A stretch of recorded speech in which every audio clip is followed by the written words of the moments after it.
describing is me at the writers of the show right now. Although frankly, it was inevitable. Hello. I am so mad, and my panelists are not at all showing me any kindness or care in this time of grief. Hi, Meg. So Meg doesn't know how to do the bingo card. We have a bunch of people watching us right now, so you are here to enjoy my pain. I have a brand new green screen that I was trying to use. It made me all delayed and weird, and Meg feels my pain. Thank you. Meg isn't watching the show, but she's on my side. Finally, Meg is being nice to me. I think Meg understands being mad at writers. So yes. If there's one person who can relate to being mad at writers, it's definitely Meg. Yes. Well, but I do have my trusty new Finn mug to keep me company. So thank you, Meg and Jen and Carla, for just this. And nothing else, because otherwise we're dead to her. And nothing else. Yes. So we do have the bingo card. It looks like a portal. It is a portal. It's a portal to a better, brighter place. If I can get there. Yes, Raging at Writers is Meg's jam. So if anyone does want the bingo card, Meg said she doesn't know how to do that on her phone. But if anyone does, Dexter's the free space. We've all laughed. I think that's it so far. Yes. So we are going to get into the 4th episode of Dexter. And as we've been starting, everyone, oh God, I want to know. Sorry, I am very upset. Okay, so I want to know, on a scale of 1 to 5, how many blood slides do you give episode 4, Carla? And if you give it anything above a 2, I'm going to be very mad. Well, prepared to be very mad, because this is like a 3.5. And explain yourself.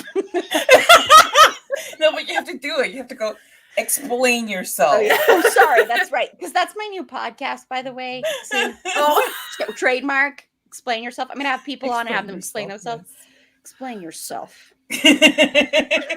No, Erin, no. It's this, and then a shoulder twist, and then the face. Explain yourself. Yes. Hey, okay, now I will explain myself. Hi, Danelle. Someone's watching on Facebook. I didn't post the bingo card to Facebook, so let me put it to all the bloods. You give it all the bloods. Meg, you were on my side for like 10 seconds, and now it's all done. She doesn't know what she's doing. She thinks she's still on your side. Okay, well here's my explanation. It's because I think if we really look deep down inside ourselves, we all saw it coming. You know, I mean, like, it's right there in Jen's name. Harrison is a squirrel killer. He probably has a collection of dead animals along his way from Argentina all the way up to wherever the hell it is that it's like all snowy and like super frigid, and and so it looks really remote. But I wasn't really paying attention to the setting. So if anybody knows, maybe you can tell me, because I'm just thinking it's. I think I had read that it's because when the original series ended, he went up and did the lumberjack shit up in the Pacific Northwest. But I think I read something after like the first couple episodes that he's actually like upstate New York. What? I don't fucking know. But yes, that's true. No, I read that somewhere that he's he's supposed to be in upstate New York. So that doesn't really make any sense, but that's not okay. Wisconsin. Harrison is a squirrel killer. Not Wisconsin. Yes, it's definitely not Wisconsin. But yes, so you can definitely. I think that aside from our hoping against hope, there was no way that this entire show would have happened if they weren't going to bring Harrison back, and like the whole dark passenger thing and whatever. Which, frankly, I think it's a little. I don't know. I don't think it's necessary, but I can see why they would like kind of hang their hat on this idea. But it's not that I'm happy about this development. I just think that it was like the logical place for it to go. You're acting very happy about it. I'm very excited because I can't wait until you throw something against the wall. Don't throw the mug, though. Yeah, Don't throw the mug. I would never harm my mug. Are you kidding me? So, Jen, how much are you about to break my heart? I can just see you're so excited. She's so excited that this happened to me. She's so excited. I mean, okay, so, you know, I did not give a shit about what they were going to do with Harrison. I was like, oh, whatever, fucking boring. Because whatever it's going to be predictable, a little cliche, like see it coming. But those sons of bitches have like sucked me in, and maybe a little bit too because of Aaron's pain, where I'm just like, yes, make him a killer. So I love between that and then the dark deb bits and everything. I give this like a solid like 4.5, almost maybe 5. I liked it. And like the thing with Kurt, like, yep, saw that coming and everything. Yeah. That's fine, but I feel so validated. What the hell? You have been being all this whole time. Jen's like, I'm not going to go above a 4, and Aaron, you're being too hopeful, and now that your heart is broken into 1,000 pieces. Oh, so, yeah. Are you going like into the negatives on your slides? Are you like taking away slides from previous episodes and being like, no. Okay, here's the thing. Before I give my rating, here's the thing. This actually was a really well done episode. I will say that. All the Deb stuff is amazing. We'll get into that. And I think, you know, I think it was done really well. I think all the performances are good. No, Harrison is not played by Flip Skitbluff.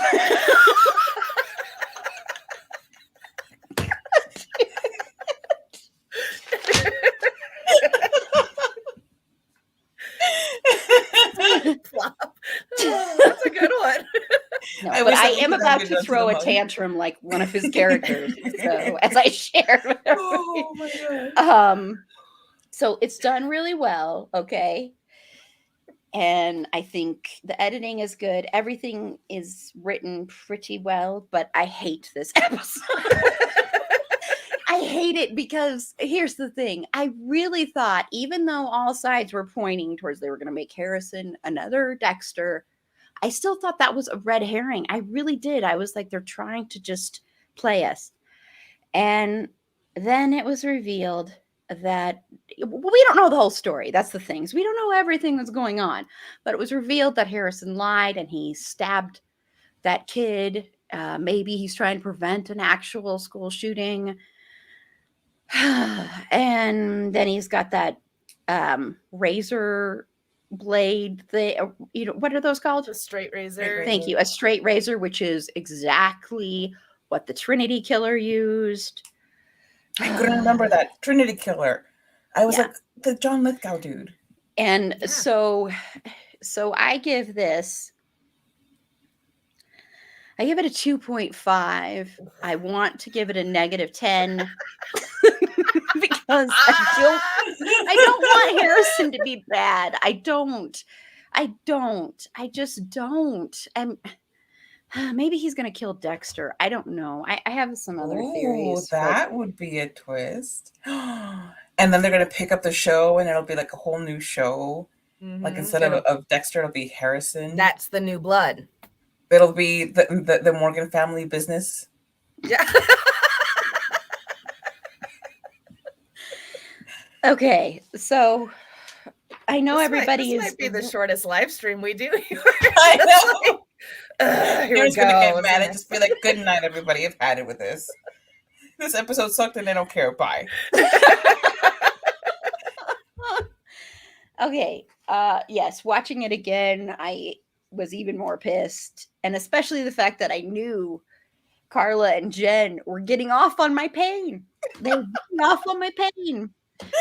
You know, I'm a sadist, but that's a little bit sick.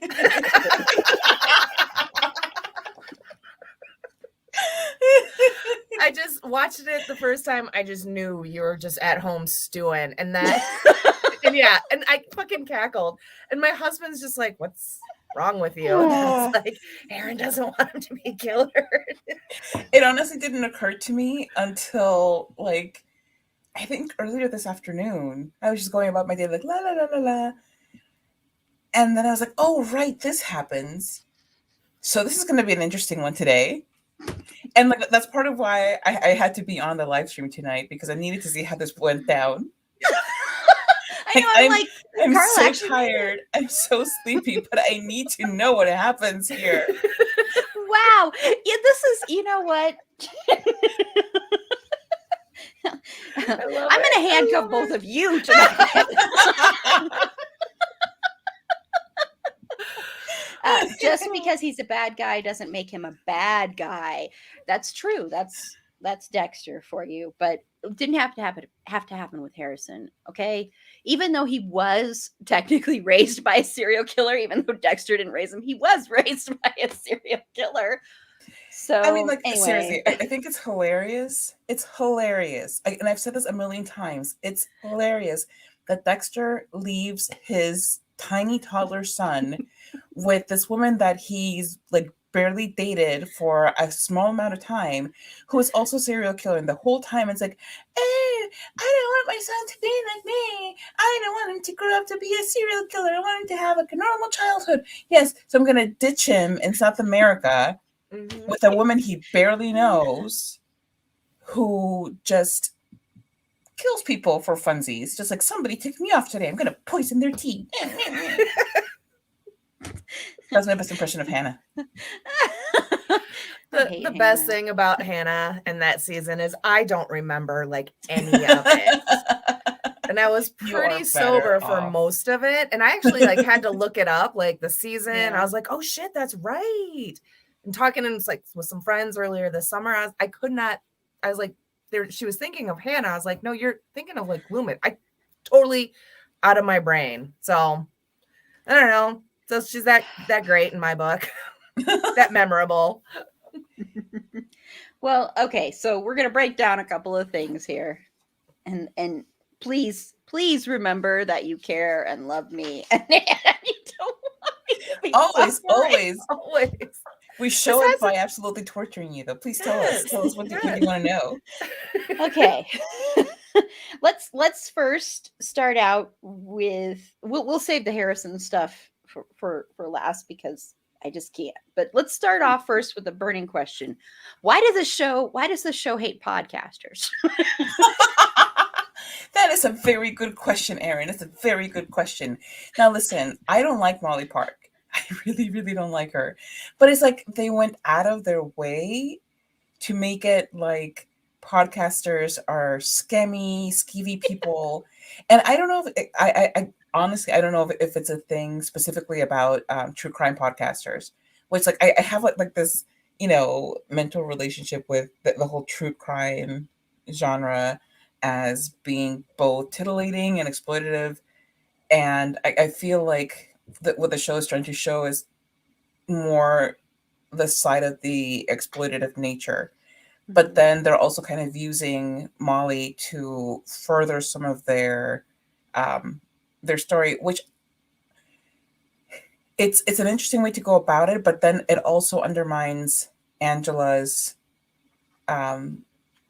They had established Angela as a good investigator and as somebody who was thorough in all of this stuff, but now they're like, oh, she can't handle all these lemons, like, oh, she can't walk and chew gum at the same time. And it's ridiculous. Like, why is she suddenly leaving evidence all over the place for her daughter to find and for her boyfriend to just, look at?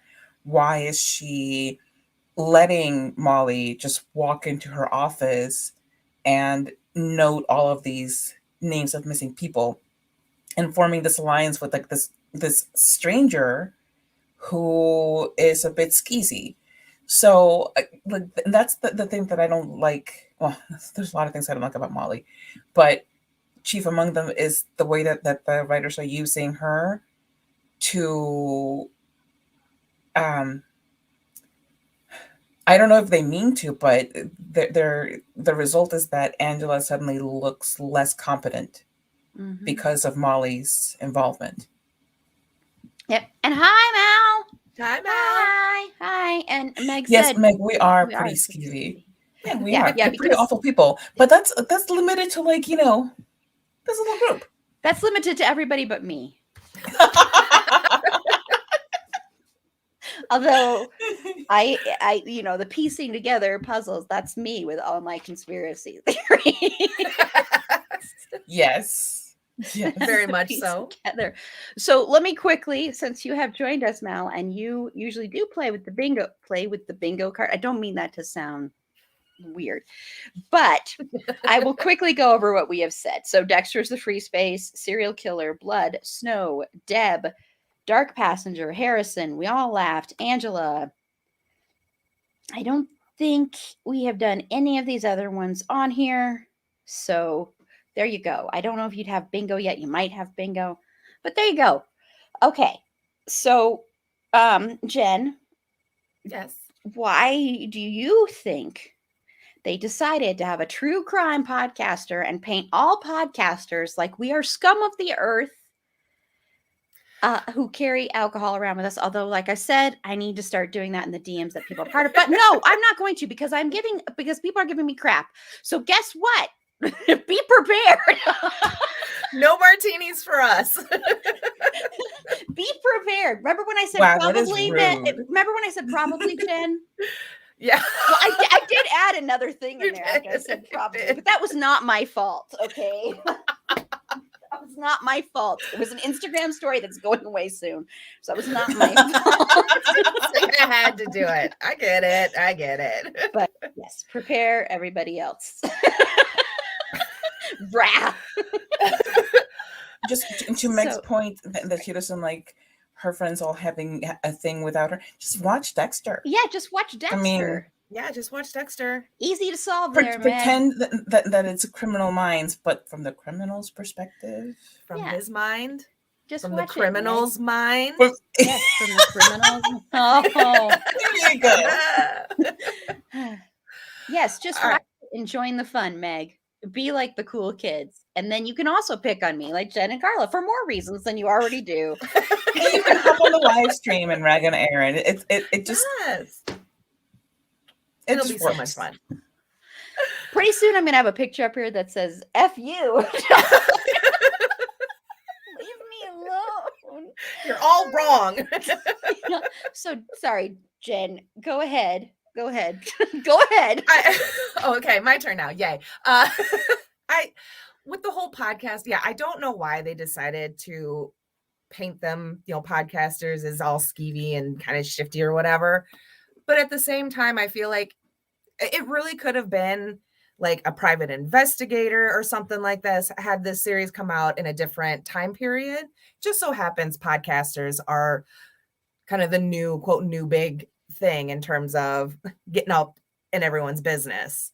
So I don't know if that's where the writers' minds were when they came up with using, like, with the Molly character and kind of creating her the way they did and going about it the way they did.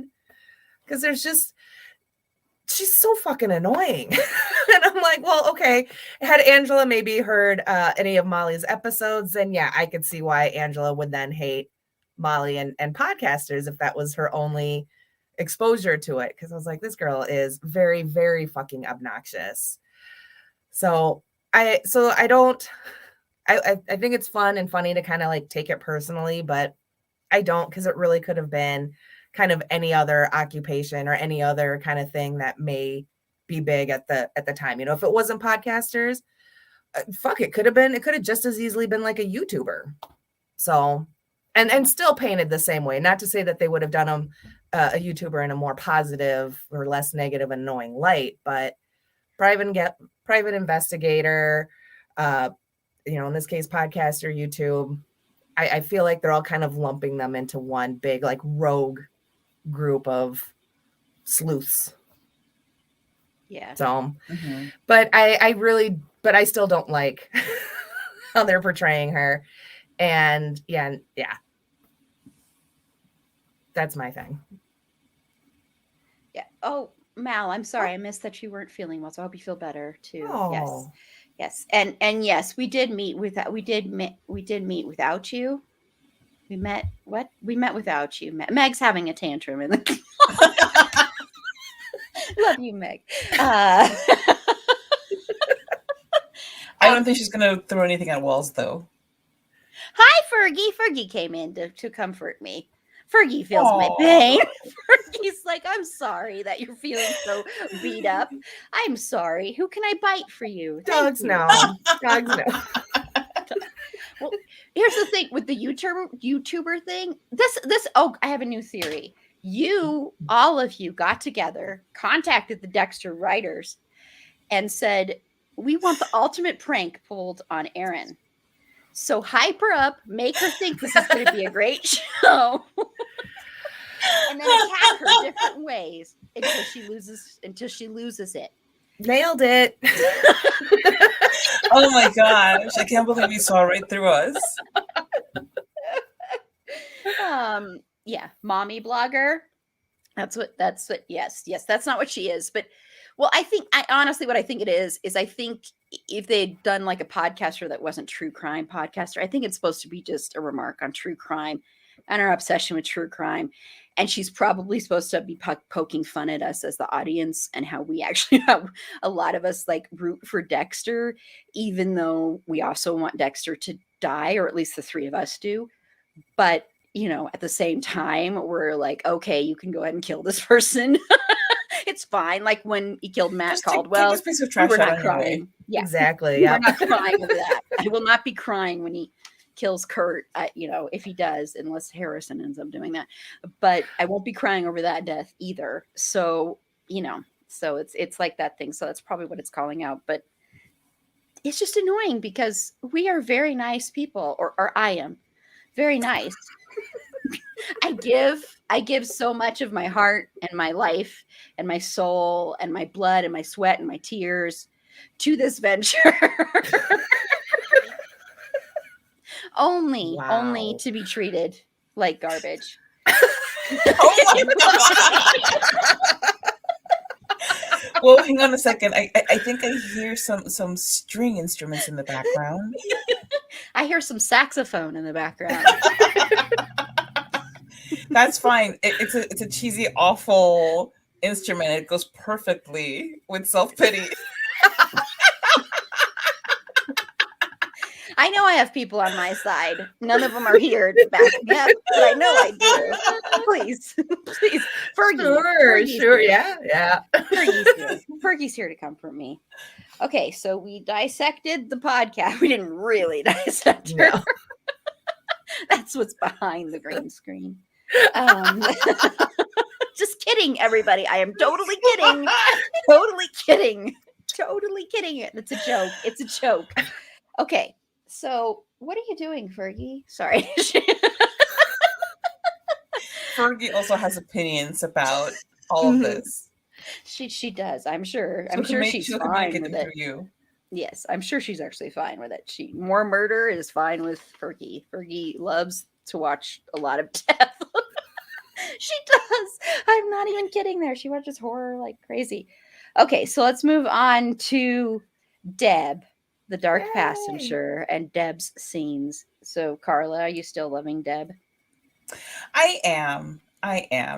Even like that little moment where there are like multiple Debs and they're all holding signs. Yes, I loved that. It was hilarious. And Amazing. it's interesting because when it was Harry, everything was just very straightforward. Mm-hmm. Just straight talk with Harry. And with Deb, there are just like these weird little moments that, for one thing, are just great levity, but also it makes me wonder, aside from the fact that he hasn't killed anybody except for Matt in a good while, like how far has Dexter devolved, where Mm-hmm. his moral compass person is, I mean, because it's Deb, of course she was going to yell at him. That was always a given. But it wasn't exactly in Deb's personality to do things like the Fargo scene and the this thing with the balloons and the whatever, which was a nice little callback to like season 1, Yep. like the season 1 At the end finale. of season 1, yeah. Yeah. Loved that. Yeah. And they're great. They're really great. They're great fun to watch, but it does make me wonder, like, what is it that they're trying to say to us about his state of mind? Mm-hmm. Well, could be, and I am not dramatic, Meg. You're right. Never. Okay. Someday my panelists will support me on this show.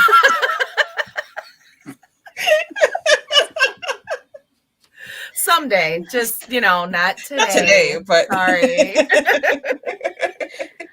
Well, you know what it could be is showing him devolving, I think. And I think it's also showing maybe the fact that, she was actually really not this dark in the beginning of the series, like in episode 1, before he killed Matt Caldwell. She was like really sweet and loving. And then he killed, and it was like, that was like, boom. She just changed completely into this really dark person, and really mean and cruel and really funny, but I love her so much. So I'm wondering if it's like his subconscious going, you asshole, you broke your promise to your sister, the one person who loved you. She came to terms with who he was before she died. She was like, I accept who you are. I'm fine with who you are. I'm okay with who you are. And then he broke her heart, I think is the way he kind of views it. So then he's it's the part of him that's like, oh, you're so stupid. Why are you doing this? Why are you doing this? And so I think it's just devolving because he did that at one point. And then the fact that now his son is there and he's conflicted because I think Dexter kind of likes the fact that his son is like him. When he finds that straight razor and the way he holds it up to his nose and like closes his eyes, and it's like he had like a tiny bit of a smile. It's like when you take like your grown kid's clothes or whatever, and you're just like, oh, my baby, my little, it was boy, right. child. I'm so proud of my little guy. I'm so proud of my little squirrel killer. It was disturbing. And also, like, what an amateur Harrison is, being like, oh, Ethan pulled out this knife, and then I got a hold of it, and I was able to bring him down using it. So full of shit. Come on. If we were going to do that, then actually use the guy's knife. Not to give people ideas on how to get away with stuff, but I'm just saying, like, at least have some common sense. Do better. Do better. Do better. Such a fucking That's a takeaway. That's the takeaway here tonight. Yeah. Ethan's not a squirrel, so it's gonna take a little bit more than that. Yeah. Oh my god. Yeah. I love Dark Deb. I love everything about her. I love the scenes. I loved the gymnasium scene where they kind of reenact what happened, the interactions. The whole show. Because it's him, and I think it is that kind of that conscious part of like, you're gonna fuck up everything that you've just like worked towards and worked for in terms of like staying in hiding and everything, and breaking that promise to his dead sister and all of that. So it's so much fun to watch her, because when she says these things, even in the beginning as she's doing her conspiracy theory thing, that was a bit of Dexter, but that was also a bit of Deb, like Detective Deb too. So I thought that was really cool. And then at the end when she's like, and then it'll lead to the real killer, and that's you. I was like, that's so funny because it's true. And the fact that like his mind let Deb get to that point. So I love that whole interaction. I love Deb as his dark conscious or whatever, because I don't really consider her to be like his passenger, because she doesn't want to go along for the ride. Carly, you said Harry was very straightforward, and that's because he was along for the ride. He was the passenger. He's like, here we go, I'm riding shotgun, I got the directions, and these are our stops, and we'll get some water and make people nervous while you run around Miami in your murder clothes. I have issues with that. I'm okay. But Deb doesn't want to lose, or, that part of Dexter doesn't want to lose any of that. So, or he realizes that's all in jeopardy. So she's just being so fucking mean to him and belittling. And I love it. So watching their dynamic, and even her reaction when he finds the blade, and, it's all kind of sinking in, the way she reacts and she cries and she's like, oh my God. And, he was born in blood, just like you. It's like, yes, we know that. That's what happened in season 4. And then that kind of carried on for the rest of the series. Born in blood. Everyone's born in blood. Oh my God. Like literally everyone is. So get over yourself. Like you're not special. Okay. Yeah. You're not special just because it was a pool of blood and your murdered mom. That's I'm so special. Born in blood. Oh no. I'm like everybody else in the world. Look. The birthing suite after birthing one of my kids kind of looked like a Quentin Tarantino film set. So you're not special, Harrison. I don't care how many squirrels you kill. Okay, I tweeted this, but I completely forgot that Harrison was there. I can't believe you forgot that. I know. Bet you forgot that. I forget. Of all the things to forget, I was like, why that? Why that? But yeah. Look, when they showed it, I was like, right. I know. I'm like, I can't believe she forgot that. I love, as everybody knows, Deb is my favorite female character ever. And even though this isn't the real Deb, I still love this Deb. And, having her in the revival is so, so important, I think. Because people were more mad at that than anything else that happened when she was killed, and the way she was died, and the way Dexter just dumped her over the side of the boat. Because I don't care, Dexter wouldn't have done that anyway. So that was, to me, was just icky. So having her back is really lovely and amazing. And I still think, like we said on the last one, I'm sure there's a part of Jennifer Carpenter, we don't know, that is like, look at all the stuff I get to poke and prod at my ex-husband. We're speaking for her. We don't know if that's true, but there's got to be a little part of her that might be having fun doing that. I like to think so. I don't know why, but it just, I like to think that. Oh yeah, it is. It's kind of like a fun little thought. Yeah. Hollywood exes, how they are. You know how they are. Yeah. Okay, well, I guess. Oh, well, no, we have to get to Kurt. We keep forgetting about this other killer that's in the show. So Kurt, Matt Caldwell's dad, who obviously knows Matt Caldwell is not alive. He knows his son is not alive, and he's needling everybody. Well, tonight we pretty much learned that he is this killer that's been kidnapping these girls and is super, super creepy. So Carla, were you shocked? Not like shocked, but here's the thing, is that we don't know that he's the killer. He's the kidnapper. But yeah, that's true.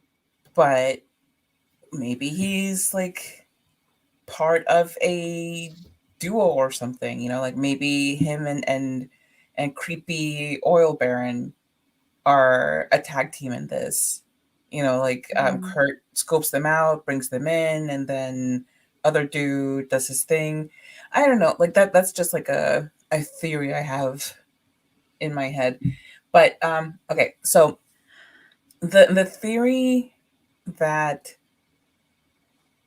Dexter and Deb come up with about, like Kurt is throwing the police off so that he can go after the killer himself, and the killer being Dexter, like it's a good solid theory. The other one that I came up with is that he did that because he can't afford the heat that the police bring when he's doing this side thing of kidnapping young women. So like maybe it's both, who knows, but it just makes sense that he wouldn't want them sniffing around anymore when he has this whole other thing going on that he wants to do, which also makes me, he just wants to get his murdering done in peace, as one does. And this is not good for business, for the murder in business. Just the let me kidnapping murder in business. peace. Yes, just let me just go and stash these young women. But oh right, I involved the police and I called them out and I was like, "Yeah, you're so bad at your job. Why don't you do your job better?" Now they're doing their job great, and now they're gonna come after. Forget it. Hey everybody, Matt's alive. Close the books in the least believable way possible. Mhm. By the way, like, oh hey, he's alive. Great. Can I talk to him? No, you can't.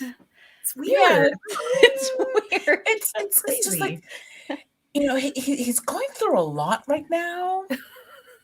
He's not there yet. A lot right now. He's all on drugs. He's on his little bender. He'll come down and he'll be back in a few weeks or something. Definitely is not suspicious at all. He's a terrible criminal. He sucks at crime. So sorry, but Meg is almost at blackout, but still no bingo. And then Mal said, "Bingo edging Meg." Sorry, I'm taking that to a different part of my brain. Sorry.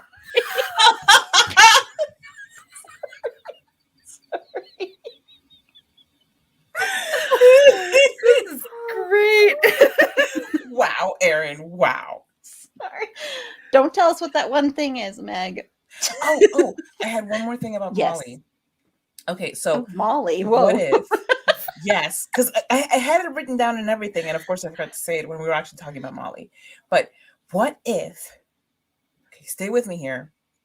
What if Molly is in town because of Matt's disappearance, but it's actually because she's figured out who Dexter is. She's followed the trail after the Trinity killer and has followed this whole thing to Dexter, and is trying to be like, oh, I'm such a good podcast journalist type person and gonna bring him down or something. I don't know. That's a good one. I like that theory. I like that theory. Yeah. We're gonna, and Carla's gonna start a show called Murder Tips with Carl. Matt's in the shower. He's in the shower. He can't come to the phone right now. Shh. No, he just got in there. He'll be a while. You know these boys. They're always in the shower. They always need their alone time. So Jen, were you surprised that Kurt was revealed? No, not at all. So, but you know, Carly, you bring up the good point that, you know, he hasn't been revealed as like the killer per se, but definitely the one, and you know, that's his house and that's his weird, creepy basement. So I'm not surprised. I'm kind of starting to think that oil tycoon, yellow-eyed demon guy, while we might want him to be evil too, or maybe in cahoots with Kurt, I'm starting to think maybe not. I don't know why. I just feel like maybe both of them being baddies in the show is a little too on the nose. They did the on the nose thing with Harrison. Great. Enough now. Let's get on to some fucking twists and turns and some more murdering, please. There hasn't been any bloodshed in 4 episodes. No, the girl. Last week the girl died last the third episode. Poor girl. She was murdered by Kurt or his accomplice. It's like the third time we forgot about her. That's great. That's amazing. But that's what she meant. Yes. So my question here is, okay, so whatever, I don't remember the girl's name in this episode, but so Chloe. She knows Chloe. Okay. I remembered something. See? Good job. Pay attention to something. We just won't remember when she dies. Well, can't have it all. Yeah. I like her hair. Yeah. Yes. But so she knows Kurt well enough to ask him for money continuously, at least $80, at least, because she asked for another 80. But he's going to be like, oh, and what's your name again? And kind of, who are you? And here, I'll get what is the relation with these people between these two? Why does she feel comfortable going to him in the first place? You know what I mean? With Matt. It has to do with Matt. I'm guaranteed Matt did something. Okay. That makes sense. Guarantee. But as soon as soon as we pulled up to his creepy fucking cabin, starts walking around the back of the house to go into like his spare room that's in like the storm cellar. Fucking hard no, and I will start running, and I do not run. I'll make it like 5 feet, but I will try to get the fuck away from that dude. So I'm starting to really dig this whole like it's a group of people or like a handful of people, you know, and y'all try and talk shit about Teddy, like he's in on it and everything, which I love hate. But now I'm also starting to wonder if like Officer Coach, or I can't remember Officer Coach. Oh yeah, because he's the wrestling coach. I'm like, yeah. Nate. Is I it don't know Nate? why I think that's right. No, I think it starts with an L. Like Logan or something. Logan? Sure. So Lodger. Captain, or you know, so Officer Coach Young Langer, whatever. I don't know. There's something about him right now that's not sitting very well with me. He was a little too happy to see Kurt come into the police station and give him that great big old hug. I'm like, you guys Logan is right. Sorry. Logan. Yay. So I don't know. So I think maybe Kurt is kind of like, if not the head, he's part of whatever this ring is. Because I really do kind of like that theory that it's a ring of folks doing it or something. But not Teddy. No, although that would be awesome. No, I want it to be Teddy because you are laughing at my pain. So I want to laugh at your pain when it is revealed that it's not going to be mastermind of but everything. It's not going to be that painful for me because I'm sort of going to kind of love it. I got to figure out something that will be painful. Dexter doesn't kill at all for the rest of the season. Oh, that will piss me that off. Would hurt. That's would hurt. I will throw shit against the wall, and I just hung a bunch of shit up. So. Well, I want to go to a couple of these comments because Meg keeps coming up with these excuses for Matt, and this is the best one. Matt's butchering a pig out back. That's the best. That's my favorite one. And then you can. So Jen, you can murder aplenty or memorable murders, but you can't have both. That's what Meg said. This is a bingo team. Getting you to the edge. It's fixing his brakes. Oh, yeah, a lot of the ones that Meg said, but I think the butchering a pig is the best one. And you know they'd all fall for that. That's the sad part. Well, I'm not surprised that Kurt was like that, and Kurt is very much, he seems like such a nice guy, and all these people like him a lot, and Chloe like totally trusts him, and I really do think it's something to do with Matt. Like maybe he got her pregnant, and that's what I was thinking. Yeah, something like that. Because why else would he? I mean, and it's not, she doesn't seem afraid of him at all. She's not scared of him in the least bit. No. So yeah, this dude is sitting with Jen like lots of cheese. What? I'm so confused. Do you understand that?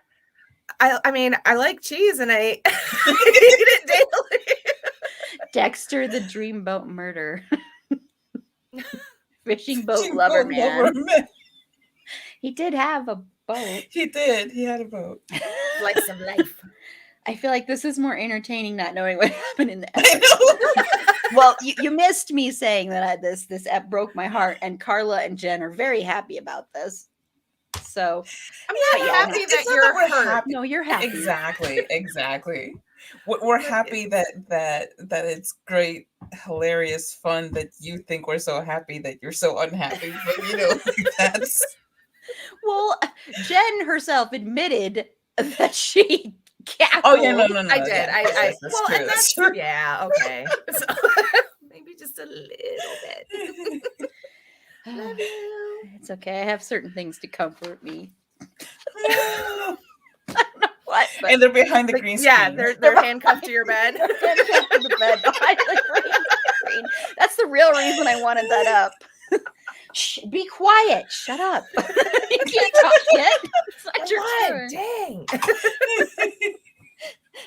I'm having my fun time. Well, not my real fun time, but okay. Talk about edging.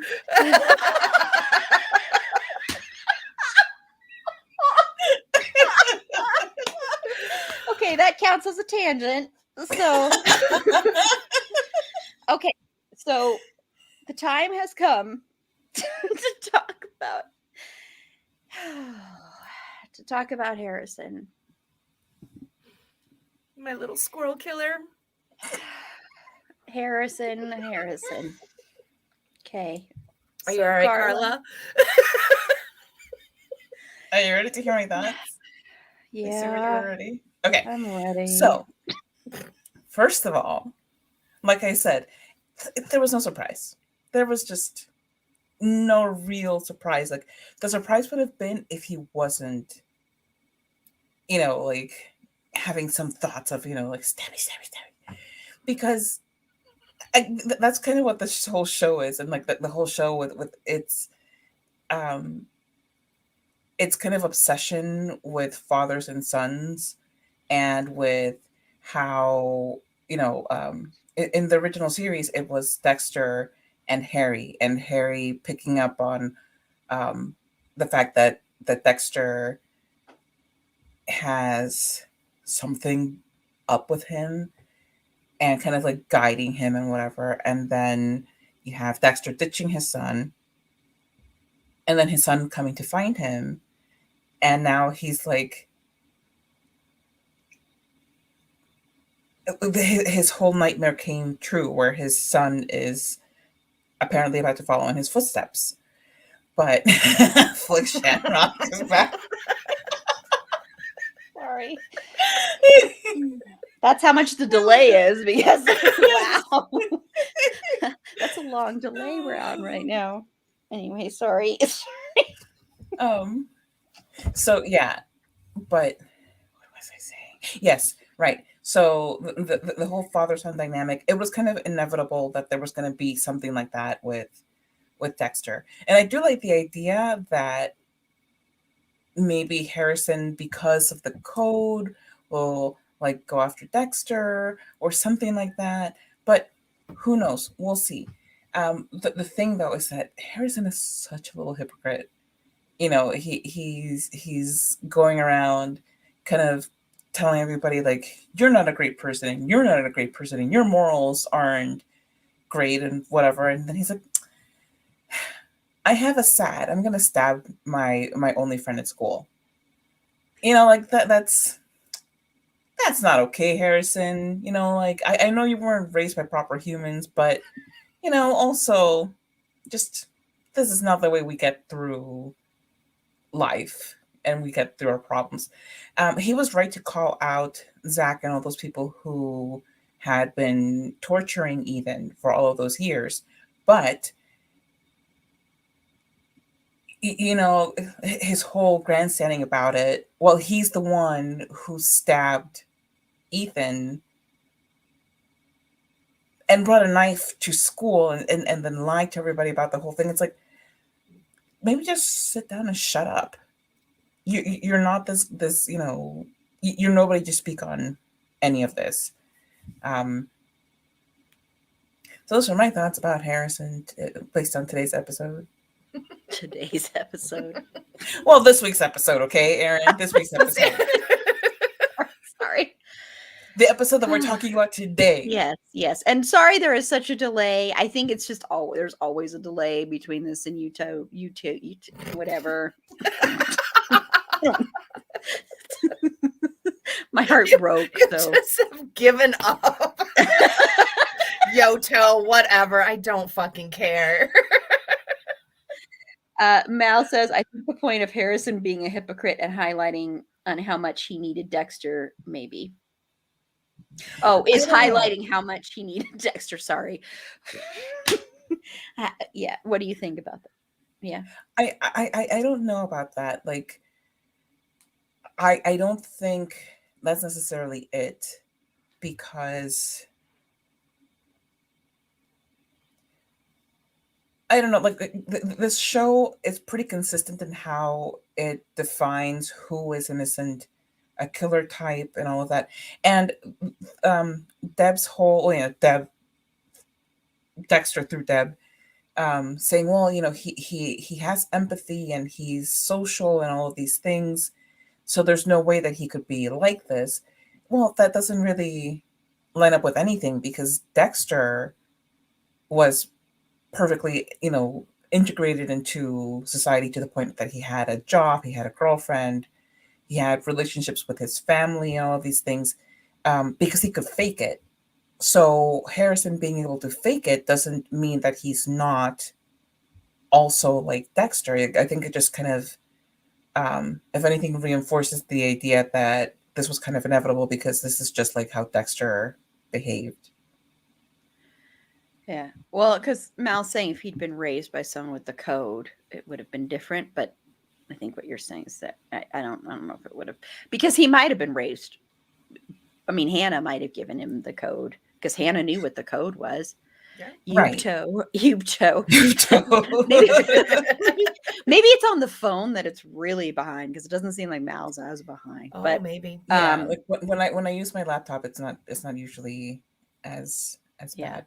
But the thing with the code, though, is that, I mean, Harry raised Dexter with the code from when he was very young, kind of like, eventually you will need this kind of thing.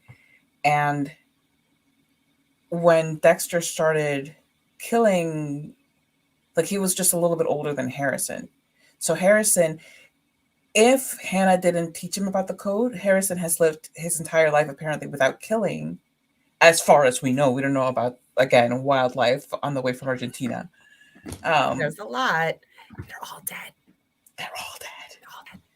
Yes. Just like buried in little pockets of sand. Not his goat. Not the goat. Or maybe the goat. Maybe it would have been the goat. That was the first. That was the first.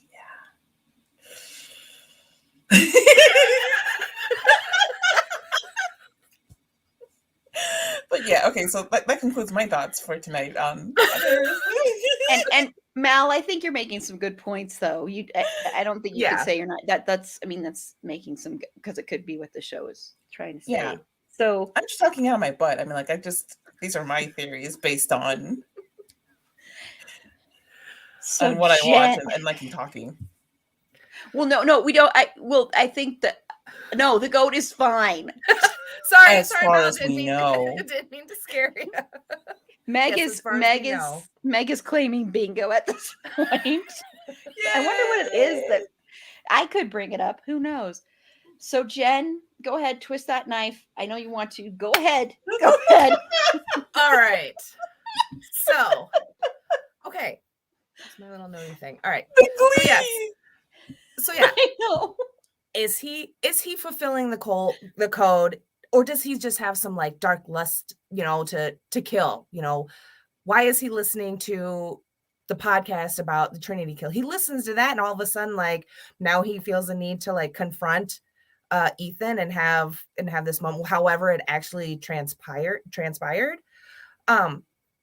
Maybe he was trying to stop Ethan from doing something terrible, and also kind of fulfilling that bloodlust that he was born into.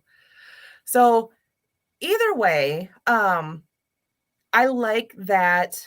God damn it, I'm starting to kind of like the Harrison character. I didn't give a shit about him when he was a kid. I was just like, you're just kind of in the way, and always like, oh, now Dexter's got to figure out what to do about his kid while he goes murders somebody. It's obnoxious. But dang now, kids. damn, I'm telling you, they ruin all the good times. That's why I don't have them. See, I'm smart. Sorry. But I'm fucking just like eating the shit up. I am loving every second of it. And it does have a little bit to do with how much you don't like it. Just a little bit. But I'm just kind of an asshole that way. But I think Harrison has also lied about Hannah. I think there's a chance that he killed Hannah, because you say like, oh yeah, my stepmom died of cancer, or you say anyone died of cancer, no one's asking follow-up questions. Oh man, that sucks. That's really rough. End of conversation, move on, because it's uncomfortable and no one likes it. So he drops even this when he first mentions it. Oh yeah, she died of cancer, and silence to the group. I was like, I don't think I fucking believe that, but we'll see, because I was still very much on the fence of which way Harrison was gonna end up being. So I think he killed Hannah. I don't know why he would have, unless it was like an accident or she's annoying. He got mad about maybe she taught him the code, and he realized that she's a killer. So he's like, "Oh, I know what I must do." Mm-hmm. Could be. And then yeah, just kind of killing squirrels on his way from Argentina to Florida, then up to New York and everything. And he hasn't really had a lot of practice on humans.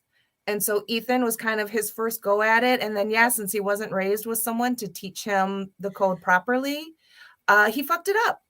Rookie mistake. But in like season 1 of Dexter, we see a flashback of like his first kill with all the plastic and everything. And we saw that was kind of a mess too. So they're learning, they're figuring it out. He hasn't refined his method. Yeah. I think it's very interesting that he has chosen Trinity's weapon of choice versus literally anything else, anyone else.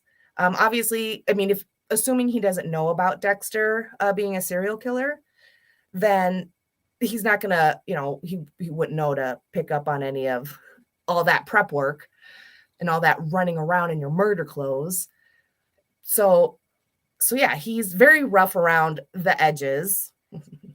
And he needs to be kind of brought in. So I don't know if they're going to have I think maybe they'll have a moment, a father-son moment where Dexter does feel like, hey, you're like me, and I can finally like give a shit about you and kind of be a dad for you, unlike how I've been up until now. I have a genuine interest in your hobbies. Tell me more. But I think it may end up coming down to, like, they may end up teaming up to kill Kurt and or Teddy and or Captain Coach or whatever. But I think there's a chance that Harrison will end up killing Dexter because, again, Dexter needs to fucking die. I don't want the show to continue after that, obviously. Harrison could die after that for all I fucking care.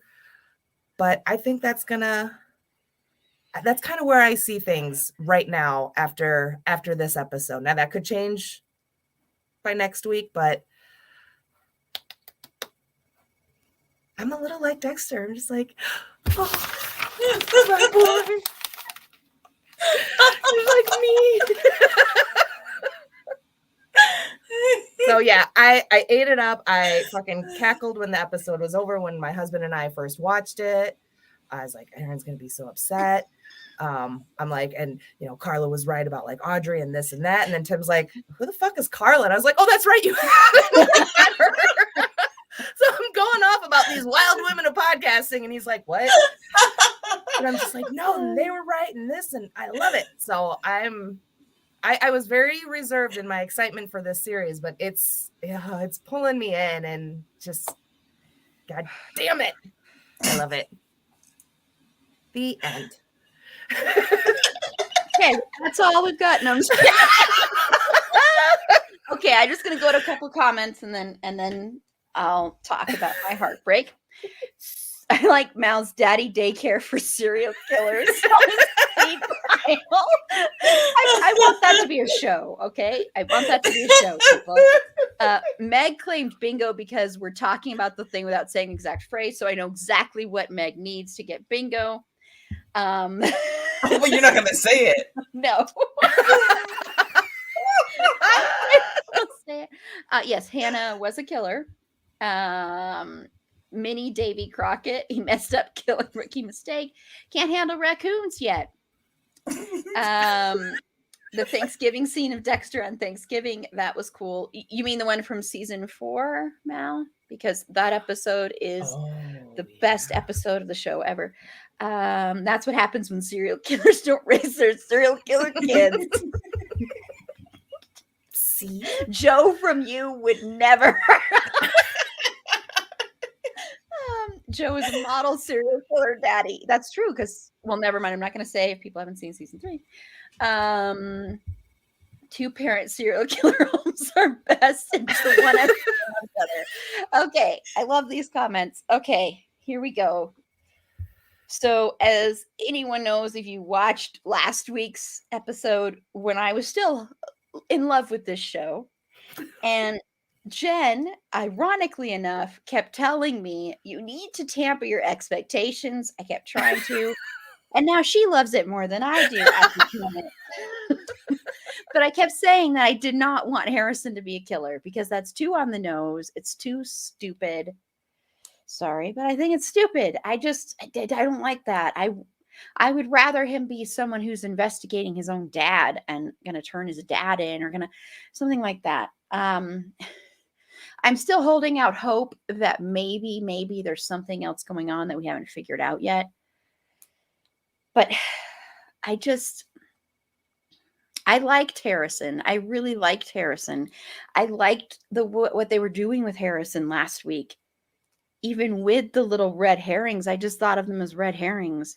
And so I really, really did like it.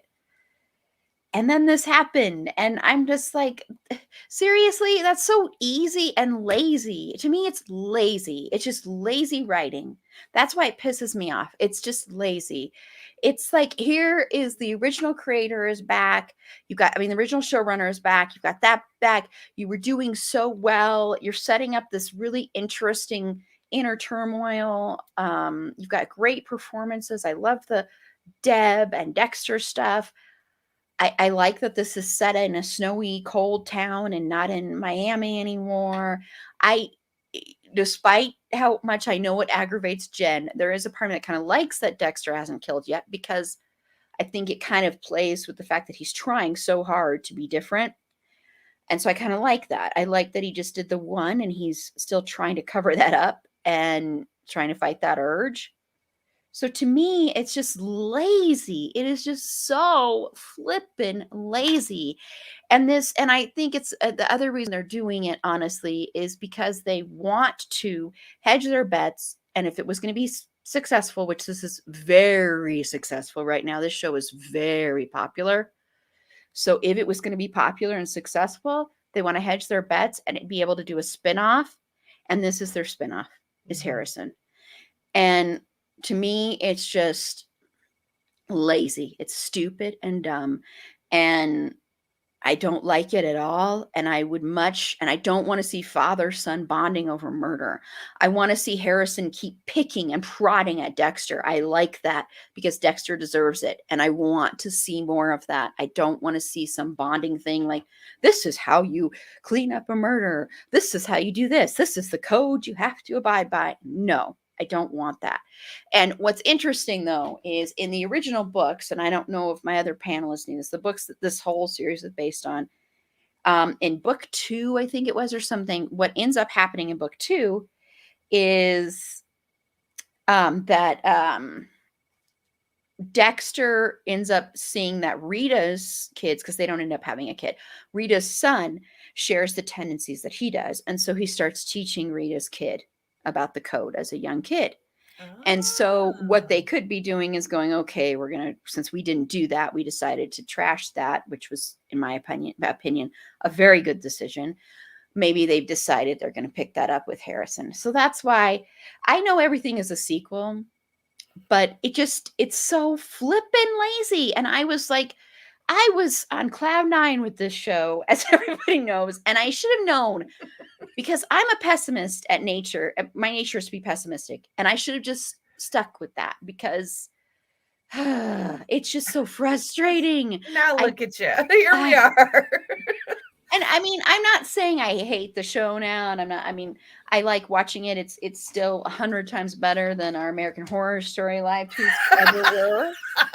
100,000 times better, but it still is just like, I don't know. I don't Like, I will say, once again, Michael C. Hall is just amazing, with the exception of his stupid hair, which is a plus in Mal's book, unless you're talking about Harrison's hair. But cold does help preserve the bodies. It's true. It's Matt Caldwell's is underneath like his fire pit. It was. And what was that? That's right. Is there just like a town? No, it's ashes. Was it just ashes? Is that just like a town incinerator? That's what happens in mountain towns. Okay. I lived in a mountain town, and we had a big. Oh, you're serious? I thought you were kidding. I am kidding. God damn it! My dumb Midwest ass was like, "No way, that's crazy." But they're in New York, okay. Yeah, when I lived in New Mexico, South Florida, not knowing Mexico. Even snow, like.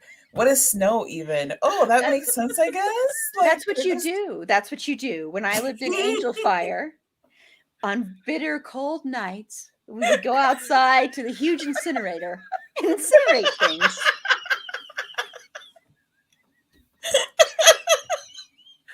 All pile into the family station wagon. This was when I was in my 20s, late 20s. So no. But no, I did learn how to, I know how to start a fire and build fires and chop wood and all that stuff. I much prefer to see other people chopping wood.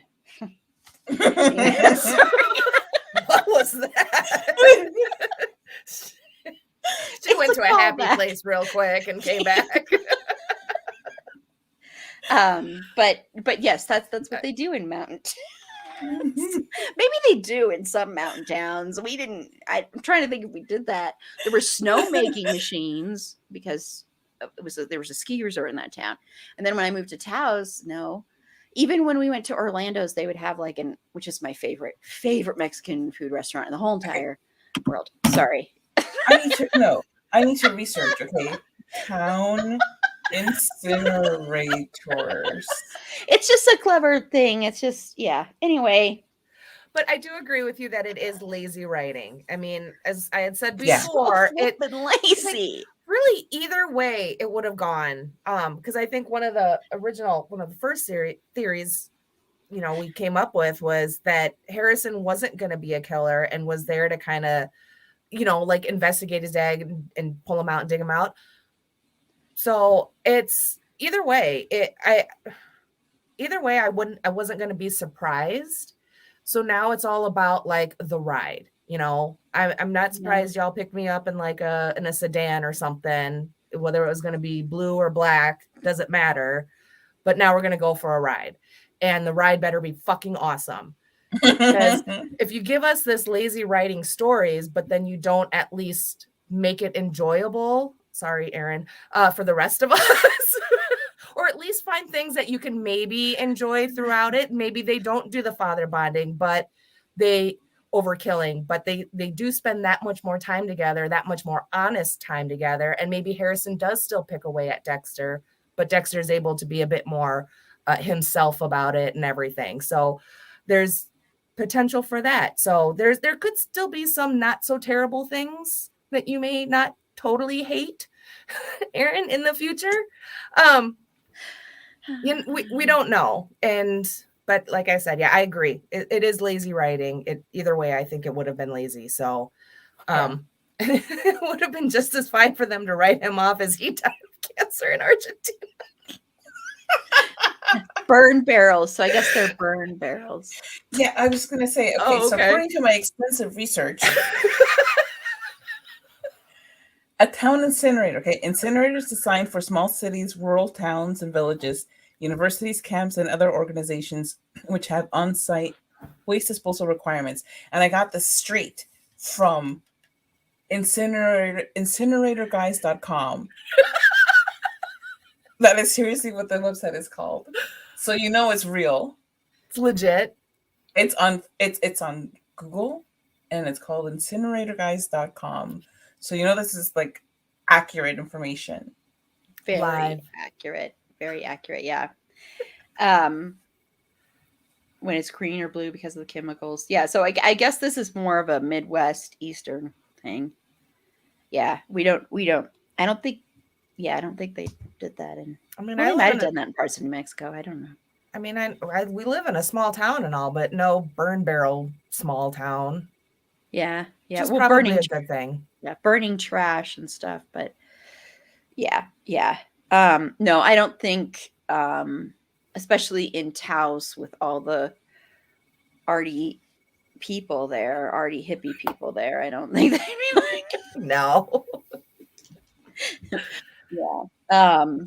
I love New Mexico has the best smell of any state I've ever been to. I know that sounds weird, but it's true. New Mexico smells like I can't even describe it. It's the chilies that they hang everywhere. And it's just, oh my gosh. I've been wanting, I really want to go to New Mexico lately. I've been thinking about it a lot. Anyway, sorry, that's nothing to do with it. I want to go to Orlando, get some food there where, as a side, instead of beans, they have pozole instead of beans, and, have a beer at the fire pit. Let's all go. Let's go right now. Road trip. And done. Anyway, sorry. Okay, so we're going to wrap up here we're just going to wrap up. Sorry, I was going to maybe do something else. We're just going to wrap up because I can't anymore. So fucking done with us. New Mexico has the best burn barrels. We started with Harrison, so then we wouldn't have to end on that. I know. Sour note. We just started, get it out, rip that band-aid off. All the Harrisons at a time. That joke is back. You're welcome. Just a couple of quick things, and then I'll have everybody say where they can be found, and then I'll do my quick things. So, Carla. Yes, you can find me and Meg at our podcast, Bedwet or Behead. You can find us on Twitter at bedwetbeheadpod, on Instagram at bed.wet.behead.pod. Other places that are also social media that I no longer like, just look for Bedwet or Behead podcast. And our podcast itself can be found wherever you find podcasts to listen to take you through your day. Yes. And yes, New Mexico is where that science drug teacher show Breaking Bad was. Yeah. New Mexico was supposed to be like the second Hollywood, but actually Atlanta, I think, is more of that now. But New Mexico, because it was actually between New Mexico and Denver, and we are idiots and didn't want to give the tax breaks, and when Stapleton shut down here, they wanted to turn all of that into studios, by the way. Really, really stupid decision, although maybe it was smart. I don't know, but really stupid decision. They turned that down. And so then they went to New Mexico, but now Atlanta is much more where it is, but they still film a lot of stuff in New Mexico. And yeah, so little trivia there. Yeah. Okay. But New Mexico is a very hard place to live. People are either really rich or really poor. It's very, very hard because lots of gentrification and Hollywood coming there too didn't help matters, I don't think. But so Jen, where can they find you on that happy note that I shared? New Mexico has a special place in my heart, as you can tell. I really want to go to New Mexico. We have a buddy that lives out in Taos right now. And he's been out there for a while. It's not his first time out there, but I need an excuse to go out there. So you can find me. I'm on Twitter at Streaming Bubble, and then I can be found on Facebook and Instagram at My Streaming Bubble, and podcasts can be found pretty much anywhere you get your podcast fix. So check it out. Yeah, make it a triple. You have Bedwet Behead, My Streaming Bubble, and the best, it's a fandom thing. The Wild Women of Podcasting. The most modest. Yes. I still think we needed that on a shirt. Yes. Burning barrels. That was hilarious. I actually have only watched like 2 episodes of Breaking Bad. So I know people love that show, but I've only watched like 2. I don't know. I'm going to try it sometime. But I mean, you think it'd be up my alley, but I watched the pilot. I loved it. I think it was season 3. Season 3 for me was hard to get through, but I think that was also during the writer's strike. I'm not sure if I'm getting my timelines right. But the thing that I really liked about Breaking Bad was that it had its story to tell and it told it in its 4 or 5 seasons. Whereas the show like original Dexter, it really could have gone on and on and on, new baddie of the episode and an overall baddie. So that's what I liked about Breaking Bad was it told its story and it ended and it had a great finale. And as a Dexter fan, I was hella jealous. Yeah, so, that's all I'm gonna say. I'm always jealous of those good finales because of Dexter. That's why I was hoping we'd get it this time, but maybe we will. Maybe we will. We're not even halfway through. So good night, Meg. Thank you for watching. And this is me. This is me. Come comfort me. Comfort me on Twitter at April Beauty. The E and the A and the B are capitalized. You know how to comfort me. Just send me things. Whoa. Make me smile. Hey. Mean it that way. You know how to make it all better. There's definitely something going on behind that green screen. She wasn't talking to the audience. She was talking back there. I'll be right there. Because they're watching too. So they are. They're on their phones. Good boys. They know Mama's on her way back. She's wrapping it up. She's just building the anticipation. Patient. That was perfect. Love it. Anyway, I have to get back to there really aren't people behind here, by the way. And if they are, it is consensual. It is very consensual. I believe in consent and edging as long as the edging is consensual.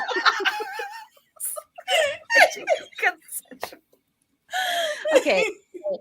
You can follow the show on Facebook at facebook.com/itsafandom-thing-pod, on Twitter at fandom-thing-pod. No, it's in that one. Instagram, it's a fandom-thing-pod. TikTok at It's a Fandom Thing Pod. If you would like to be an interview guest on the show and explain yourself, Dexter writers, or if you want to just come on the show, if you want to just come on the show, Michael C. Hall, so I can just talk to you, please. Oh God, there's the mouth. Oh my God, he's here! I hear him breathing. I promise I will not make fun of that. I may ask you to explain your hair, but I am not going to make fun of you because I love you, love you, love you, love you. It's okay, Michael C. Hall. She's kind of like getting really sick of me, and she won't have me on when you're on. It'll be fine. You'll be safe. Sick of you. Yes. I'm going to have a panel of all of my favorite men and just me. So your bedpost with all the handcuffs. And no, it'll be very It'll never be released. It'll just be for her. Just for me. No, it'll be very professional. You all probably know each other, I'm sure. Totally. They've gotten to know each other real well back there. Christian Bale and Michael C. Hall, ski together. Oh, Michael C. Hall, do you want to go down the ski slope again?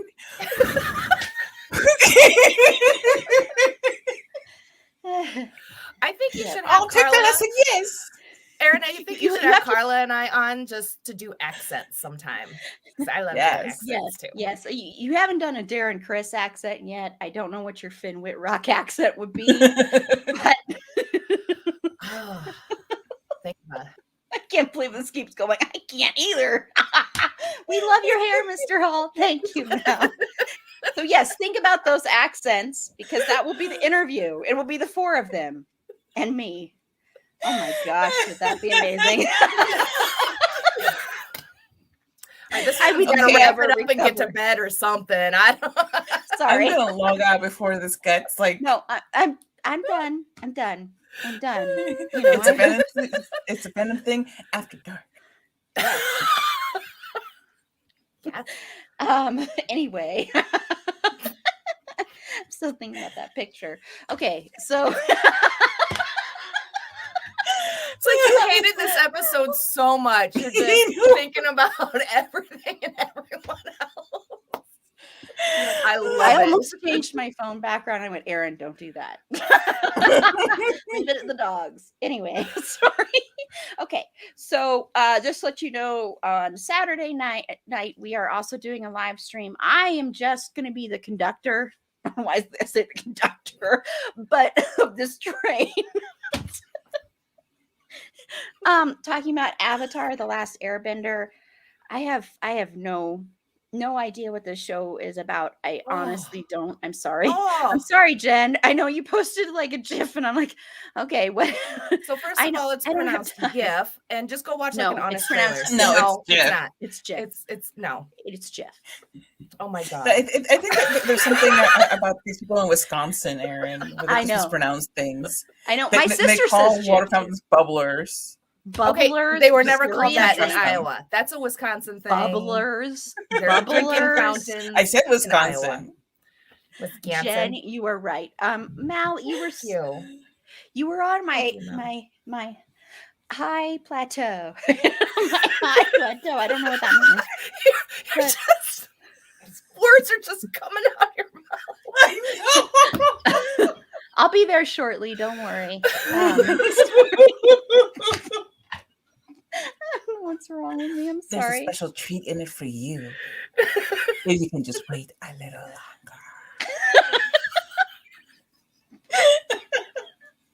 It's gonna be so worth it. Oh my god. Trust me. Whew, you're gonna have the night of your life. Anyway. I don't know, Jen, but we're gonna be talking about that. The outline is so long. I'm like, maybe we need to cut something because I don't want to edit a 3-hour episode. It's gonna be a 3-hour episode. No, it'll be a 3-hour episode. No, There's I will kick people off. It's a full panel. Just a lot to unpack with that. It's so good. It is so good. But that's going to be our live stream tomorrow we are dropping our 80s music episode that I love. That was so rad. Was 2.5 hours long. Longest episode we've done in a while. It was me too. It was everybody. It's just a lot to unpack with the 80s music. And then next week, we are also dropping our BoJack Horseman episode on Wednesday. And then the Avatar podcast version will be dropped next Friday. And then look for really soon. This is a new thing I decided to add on to everything because it's me. We're going to do an end of the year special live celebration that's not going to be a podcast episode.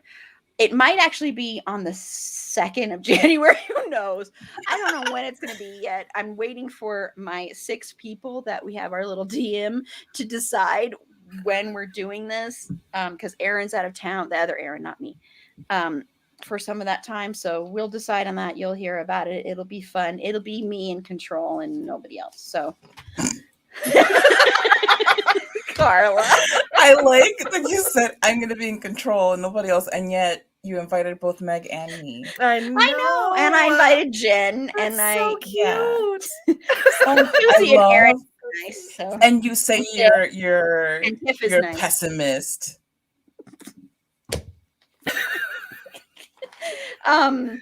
So yeah, and then soon next month is the Christian fucking Bale month. So that's going to be a blast. I am so flipping excited. Maybe this will get me over. It won't.